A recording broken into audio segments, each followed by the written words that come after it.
Assalamualaikum warahmatullahi taala wabarakatuh. Saya Mak Nazir bin Ali, Guru Besar Sekolah Kebangsaan Abi Perlis. Pada hari ini saya ingin berkongsi PLC, Sesi Perkongsian Guru Sekolah Kebangsaan Abi Perlis. Bercakap tentang PLC, Sesi Perkongsian Guru, kita susul kembali latar belakang PLC. PLC adalah amalan berkolaboratif sesama rakan sekerja serta berkongsi bahan dan pengetahuan yang diperlukan dalam PDPC di sekolah.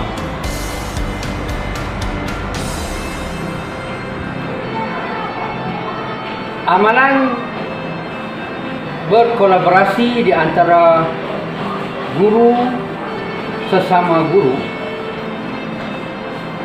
amat penting bagi menguruskan bahan mereka sendiri dan menyimpan amalan pedagogi untuk kegunaan sendiri serta rakan-rakan yang lain. Ramai pendidik mengesyorkan supaya budaya autonomi ini perlu diubah demi kebaikan semua pihak melalui pembudayaan amalan baik sesi perkongsian guru di sekolah. Kita juga perlu melihat mengenai definisi sesi perkongsian guru.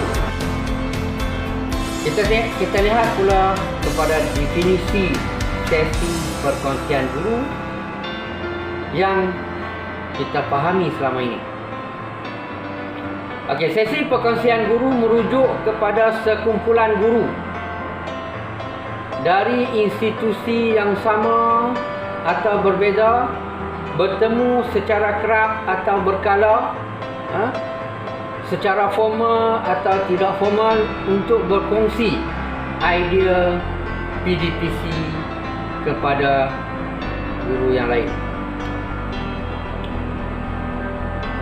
Idea-idea itu meliputi pengetahuan, kemahiran, pengalaman dan amalan pedagogi terbaik yang diamalkan oleh setiap guru.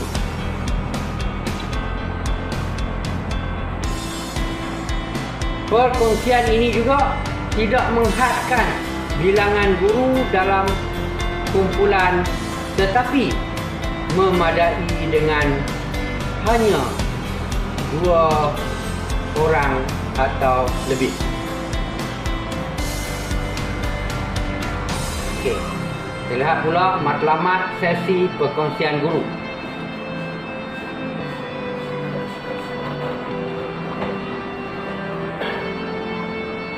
Sesi perkongsian guru ini adalah untuk meningkatkan kualiti perkongsian ilmu antara ahli melalui penyebar luas pengetahuan, kemahiran, pengalaman dan amalan pedagogi sedia ada dalam sesebuah organisasi.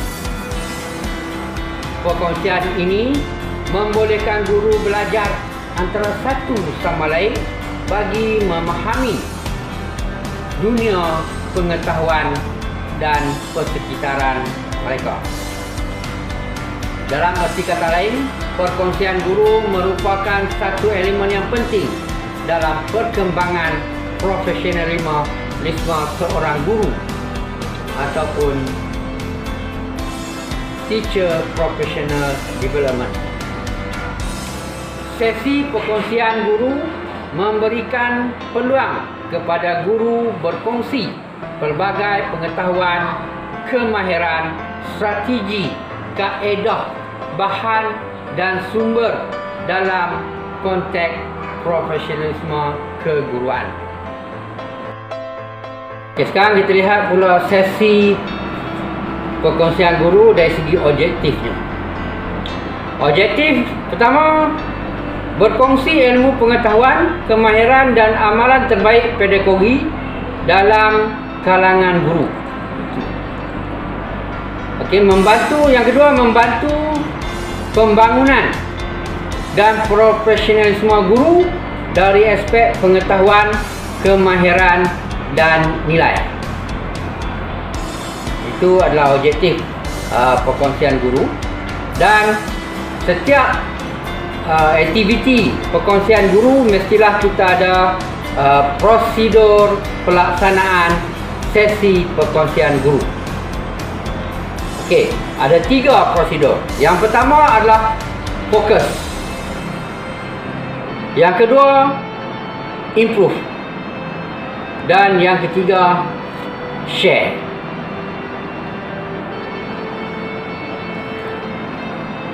Dalam fokus, kita mengenal pasti masalah dan isu yang berlaku semasa PDPC melalui pencerapan oleh pentadbir, borang data keberadaan guru di dalam kelas, borang data jelajah PAK 21, serta melalui video situasi sebenar kelas. Okey, dalam fokus kita ada objektif yang hendak dicapai, iaitu yang pertama sekali adalah mengatasi isu kawalan kelas semasa PDPC, menarik minat murid untuk belajar, meningkatkan keyakinan diri murid untuk bercakap, pencetus idea PDPC yang kreatif dan inovatif, serta memberi keseronokan belajar kepada murid dengan permainan yang disediakan oleh guru.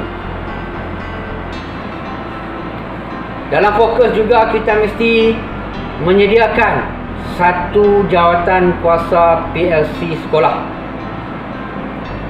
yang dapat kita lihat dan dapat kita buktikan melalui carta organisasi PLC dan juga mesyuarat PLC sebagai penyelesaian kepada isu PDPC yang kita bincangkan dan kita kongsikan bersama rakan-rakan guru. Dalam improve, banyak improve yang boleh kita gunakan di dalam sesi perkongsian guru. Saya memilih satu strategi sesi perkongsian guru, iaitu strategi show, tell, share.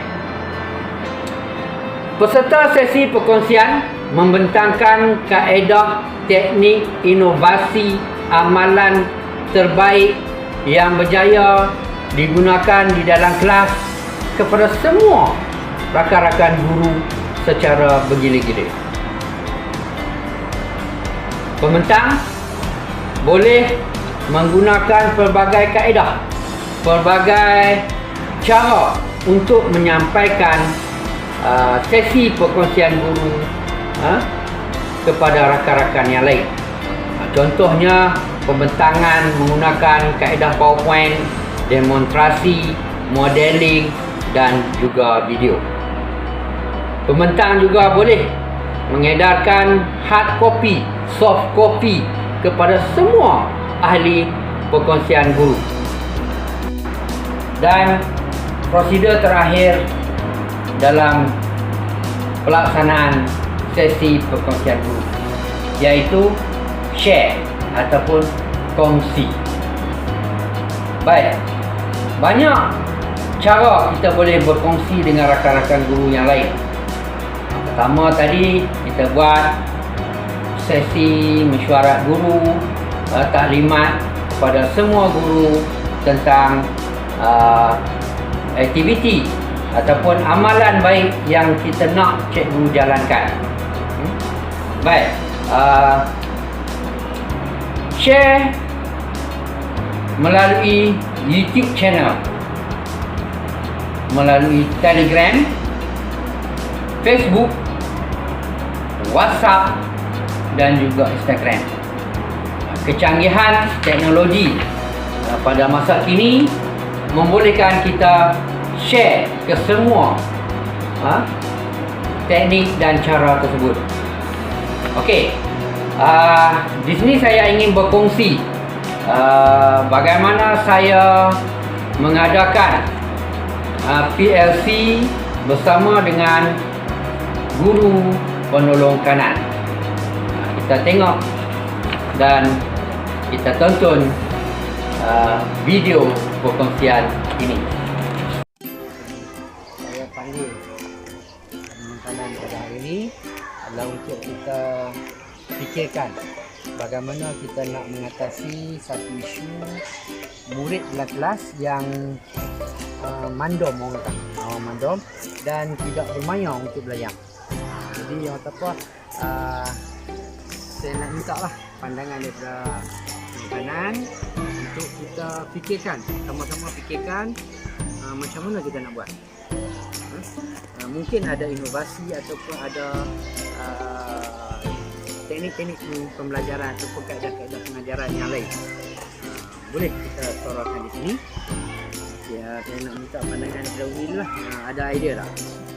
Kalau asal-asal orang tua nombor satu, rasa kalau untuk nak bagi murid seronok dalam pembelajaran ni, yang pertama mungkin kita boleh bawa outdoor.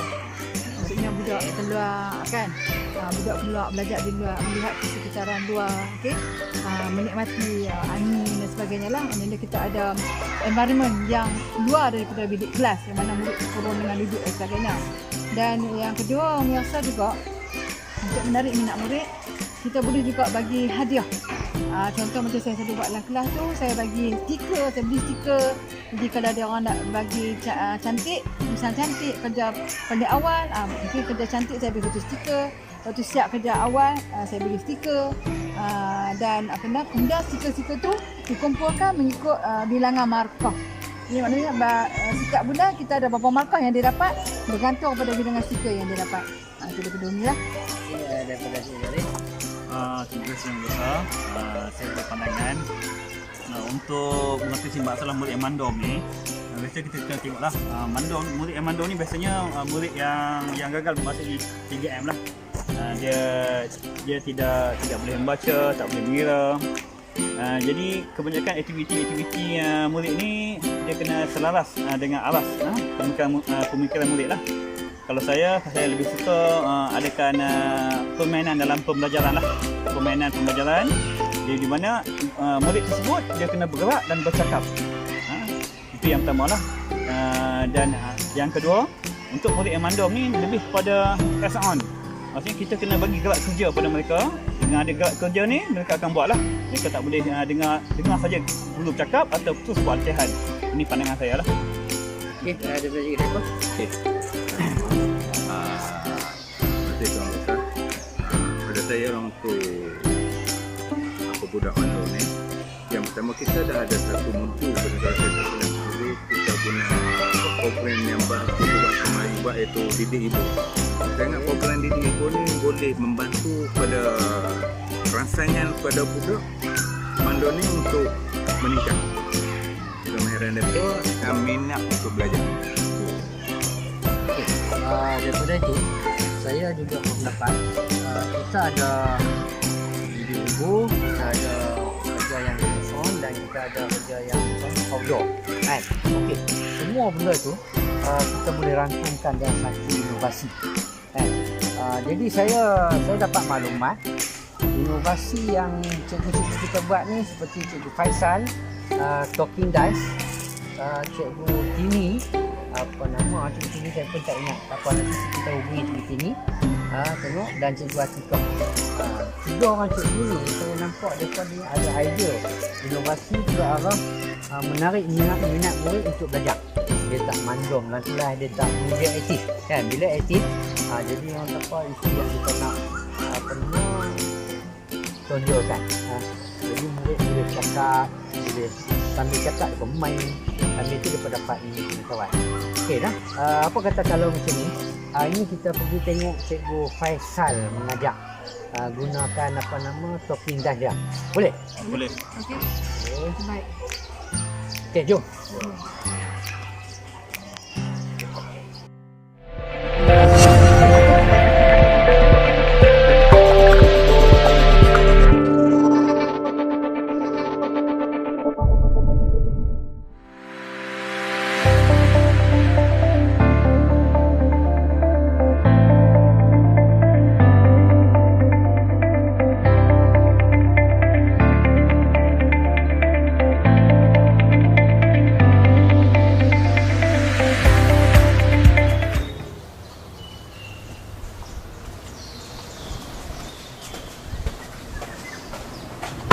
Assalamualaikum. Waalaikumsalam warahmatullahi wabarakatuh. Cikgu. Okey, duduk. Okey, baik. Hari ini kita akan masuk topik baru, tajuk baru bagi subjek sains, iaitu proses hidup haiwan. Di mana hari ini kita akan belajar tentang bagaimana haiwan melindungi diri daripada musuh. Okey, boleh?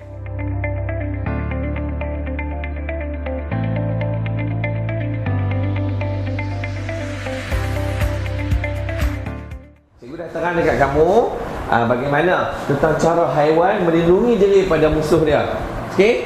Jadi sekarang cikgu nak uji kefahaman kamu. Cikgu akan tanya soalan dan cikgu nak kamu jawab. Siapa nak jawab mesti angkat tangan. Boleh? Boleh. Okey, soalan yang pertama. Okey, bagaimana lembu melindungi diri daripada musuh?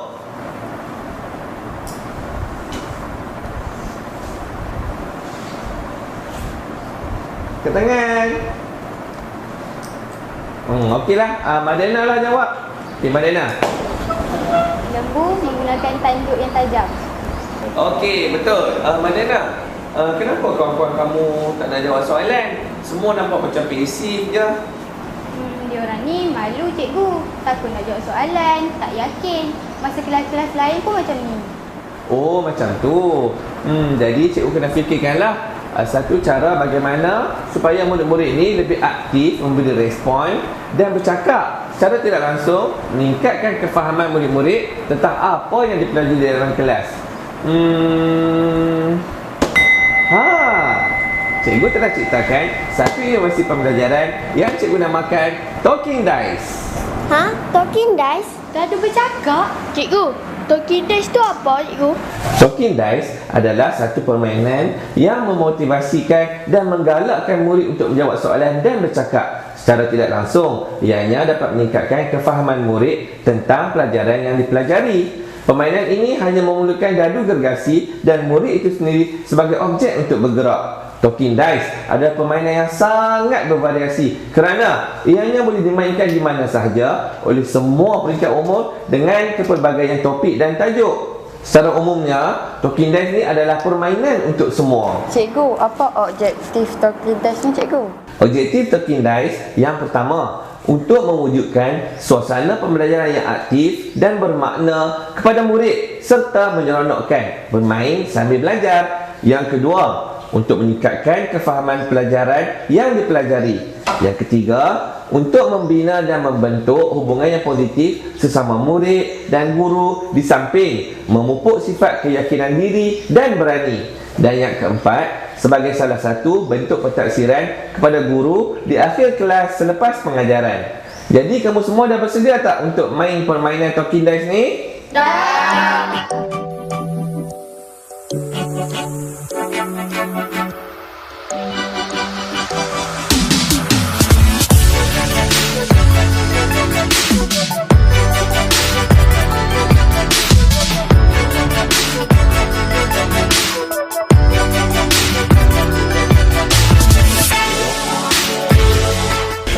Cikgu, macam mana nak main talking dice ni? Oh, permainan ini boleh dimainkan secara individu atau berkumpulan. Setiap pemain atau pasukan akan bermula di satu garisan permulaan untuk menuju garisan penamat dalam jarak 6 meter ataupun jarak boleh disesuaikan mengikut keadaan dan masa. Setiap pemain perlu bergerak ke garisan penamat secara menapak. Jika balingan dadu menunjukkan 4, maka 4 tapak ke hadapan. Jika dadu menunjukkan 3, maka 3 tapak ke hadapan dan seterusnya. Untuk mendapat giliran menggolekkan dadu, pemain perlu bersaing mengangkat tangan untuk menjawab soalan yang diberikan. Jika jawapan betul, pemain tersebut akan dapat menggolekkan dadu. Jika jawapan salah, penalti akan dikenakan 2 tapak ke belakang. Ini bertujuan supaya pemain lebih berhati-hati dan berfikir sebelum mengangkat tangan untuk menjawab soalan. Penalti 2 tapak ke belakang tidak akan digunakan pakai jika pemain masih berada di awal garisan permulaan. Pemain yang sampai dahulu di garisan penamat akan dikira sebagai pemenang, tempat kedua dan seterusnya. Jika permainan dimain dalam bentuk pasukan, setiap ahli pasukan akan bergilir-gilir menjawab soalan dan menggolekkan dadu. Selepas pemain di hadapan menjawab soalan dan menggolekkan dadu, dia akan bergerak ke belakang barisan pasukannya dan begitulah seterusnya. Kamu dah faham cara permainan ni? Faham, cikgu. Nak main. Okey, baik. Bagi permainan token hari ini, cikgu akan tanya soalan berdasarkan apa yang tajuk yang telah kita pelajari dalam kelas tadi, iaitu tajuk sains bagaimana haiwan melindungi diri daripada musuh. Okey, baik. Soalan pertama. Bagaimana kalajengking melindungi diri daripada musuh? Saya. Aina dulu. Kalajengking menggunakan bisa. Bisa, betul tak kawan-kawan? Betul. Okey, good. Dapat peluang untuk menggolekkan dadu. Okey, Aina dapat 5 langkah. 5 tapak ke hadapan. Laju sikit. Okey, baik. Soalan yang kedua, Aina pun boleh jawab. Sekarang dia dah mendahului kamu. Lawan. Kita nak tengok siapa yang sampai dulu ke garisan penamat. Soalan yang kedua. Bagaimanakah kura-kura melindungi diri daripada musuh? Fatin dulu. Okey, Fatin. Awak dapat peluang untuk menjawab soalan. Menggunakan cekerang. Menggunakan cekerang. Betul kan salah? Betul. Betul. Okey, baik. Masih dah Fatin dadu. Kita tengok berapa dia boleh potong nak Aina. 4 tapak ke hadapan. Okey, baik. Bilang kuat sikit. Okey. Soalan seterusnya. Bagaimanakah cara melindungi diri pada musuh dengan cara menyamar? Saya. Siapa dulu? Saya. Okey. Betul. Madiana dulu. Okey, Madiana, apa jawapan dia? Buaya. Salah. Jawapan dia adalah kalau menyamar apa? Iguana. Sesumpah. Sesumpah. Okey. Jadi dia kena penalti berapa langkah ke belakang? 2 langkah ke belakang. Alah. 1, 2. Okey, sebab itulah penalti cikgu buat ni sebagai denda ni supaya kamu lebih berhati-hati dan berfikir dahulu sebelum menjawab. Baik. Sekarang kamu tengok siapa yang ada depan sekarang? Fatin nombor 2. Aina nombor 3. Adik dan Madiana ketinggalan di belakang. Sebab dia walaupun dia banyak jawab soalan, tapi ada 2 soalan dia salah tadi. Dia kena penalti, dia kena duduk belakang. Okey, soalan seterusnya. Apakah contoh haiwan yang melindungi diri dengan cara mempunyai sisik yang keras? Saya. Aina dulu. Tenggiling. Aina jawab tenggiling. Betul. Okey, good Aina. Baling. Okey, tahniah. Aina dapat 6 tapak ke hadapan. Bilang. 2, 3, 4, 5, 6. Tahniah. Aina menang. Okey, Aina telah menang permainan ni. Jadi, kamu masih boleh berlumba lah untuk tempat kedua, ketiga dan seterusnya. Okey, pemenang ada hadiah. Okey, boleh? Murid-murid, kamu main apa tadi kat luar? Tokidan. Okey, kita telah main permainan Tokidan dengan menggunakan tajuk apa? Jadi kamu lebih faham tak tajuk yang kita banyak ni? Faham tak? Faham. Okey, selain daripada faham, secara tidak langsung kamu juga dapat orang kata apa? Respon dengan lebih baik, aktif bercakap, dapat tambah keyakinan diri, betul tak? Okey. Jadi lepas ni bukan saja subjek sains, kamu boleh gunakan Talking Dance ni dalam subjek lain, bahasa Malaysia, subjek bahasa Inggeris, bahasa Arab, pendidikan Islam dan juga subjek-subjek yang lain.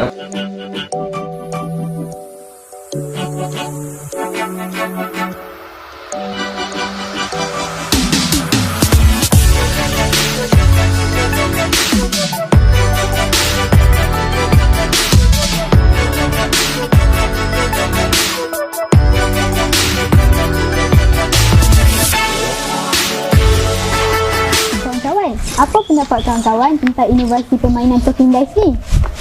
Best lah. Saya pun tak sedar yang saya dah banyak cakap tadi tak bagi jawab soalan.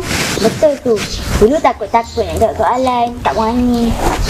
Itulah, Talking Dice ni banyak kelebihan dan kekuatan tersendiri tau. Yang pertama, ia merupakan satu medium pembelajaran yang menyeronokkan, di mana kawan-kawan atau pemain akan mengulang kaji diri tentang topik yang akan dimainkan secara tidak langsung tau. Yang kedua, permainan Talking Dice ini senang untuk dimainkan. Kawan-kawan boleh mainkan dekat mana sahaja. Contohnya dekat koridor sekolah, kelas, padang dan mana-mana ruang yang minimum. Yang ketiga, skop soalan yang kawan-kawan nak tanya dalam permainan ini juga sangat luas dan mempunyai pelbagai variasi topik. Contohnya seperti sains, matematik, bahasa Arab dan pelbagai lagi. Yang keempat, tanpa kawan-kawan sedar, permainan Talking Dice ini dapat membina hubungan yang positif sesama guru, kawan-kawan, ibu ayah dan anak-anak. Dan akhir sekali, permainan Talking Dice ini amatlah mesra pengguna, murah dan mudah untuk dibuat. Kenapa?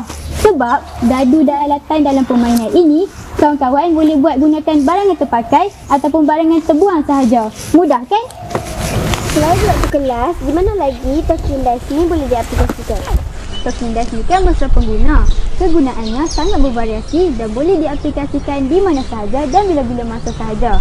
Yang pertama, ia boleh digunakan di akhir pembelajaran di dalam kelas sebagai pentaksiran, refleksi atau pengukuhan bagi topik yang diajar. Yang kedua, boleh juga digunakan atau dimainkan bersama kawan-kawan di waktu lapang dan boleh dijadikan aktiviti kekeluargaan bersama ibu ayah dan anak-anak di rumah.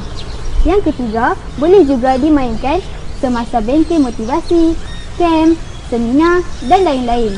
Dan yang akhir sekali, boleh juga dimainkan semasa hari keluarga, team building sesuatu organisasi atau sesebuah syarikat. Talking Dice, roll for excellence. Perkongsian yang kedua, saya lihat ada juga guru-guru di sekolah saya berkumpul dengan rakan sejawat mereka untuk berkongsi idea bagaimana untuk mengawal murid-murid di dalam kelas. Okey, untuk itu kita lihat video ini.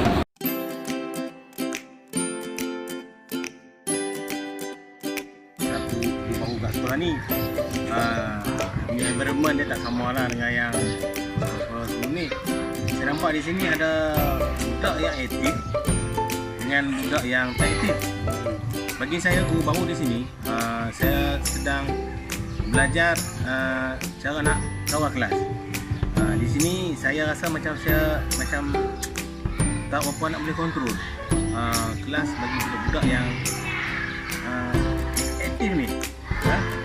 Kalau ustaz ada cadangan macam mana saya nak kawal kelas dengan terbaik, saya selalu masuk kelas, saya akan tarik minat budak tu. Bila student oriented macam ni, kita akan tarik minat budak ni untuk buat aktiviti yang lain. Macam mana? Setuju dengan ini ke ada idea yang lain yang lebih baik?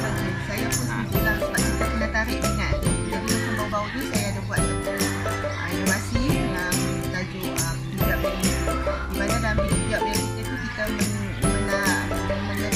menarungkan permainan, sistem permainan dalam pembelajaran. Di mana murid-murid yang Ustaz katakan yang mulai aktif tu kita tarik mereka supaya dia dapat membantu murid yang kurang aktif tu untuk belajar sama-sama menggunakan permainan yang saya sediakan tadi. Saya rasa Cantik tu. cantik.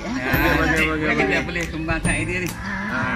Kalau boleh kami nak tengok macam mana aktiviti ni. Pelaksanaan boleh nanti masukkan saya.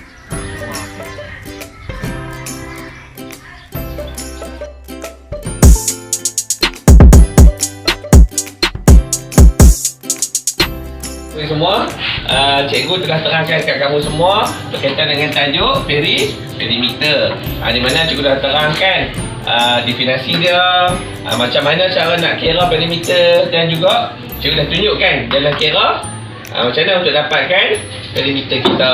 Okey.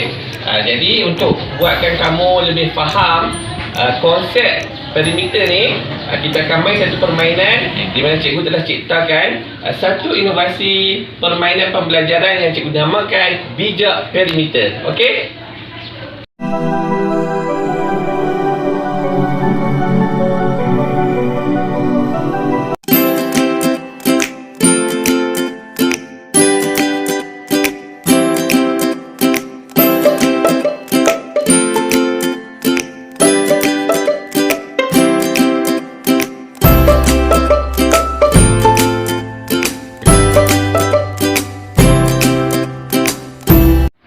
Okey, jom belajar perimeter menggunakan bijak perimeter.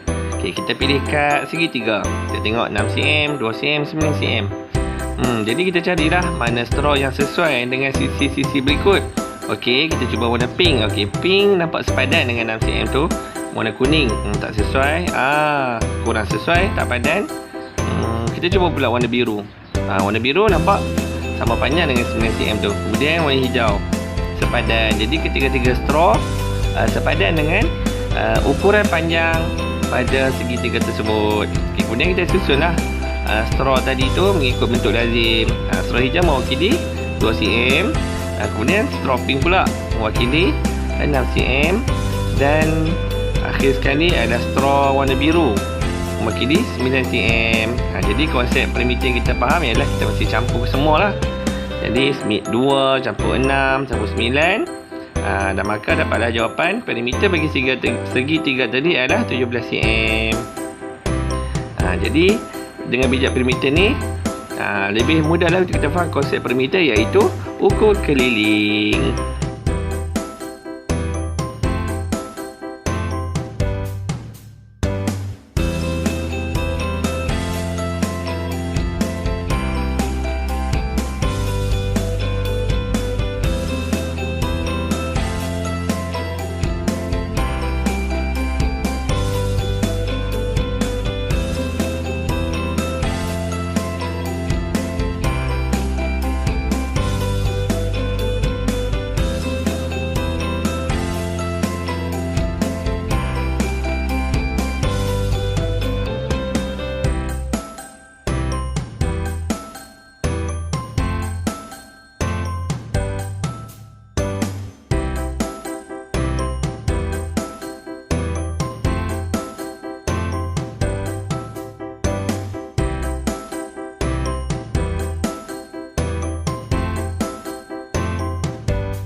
Baik murid-murid semua, tadi kita telah bermain sambil belajar tajuk perimeter dengan menggunakan inovasi permainan pembelajaran bijak perimeter. Banyak kelebihan bijak perimeter ni. Yang pertama, bijak perimeter ni membantu kamu untuk faham dengan lebih baik konsep perimeter sesuatu bentuk. Yang kedua, bijak perimeter ini lebih kepada hands-on activity, di mana kamu semua dapat memahami konsep perimeter itu secara sendiri dengan bimbingan guru. Yang ketiga, bijak perimeter telah lengkap dengan maklumat tentang gambaran sebenar perimeter. Ini secara tidak langsung memberi kefahaman kepada kamu semua dengan lebih cepat dan lebih mudah. Dan yang keempat, menggunakan objek maujud. Bijak perimeter menggunakan objek maujud yang ada dalam permainan ini berjaya menarik minat kamu semua dalam kelas mat, terutamanya murid yang lemah dan murid yang sederhana.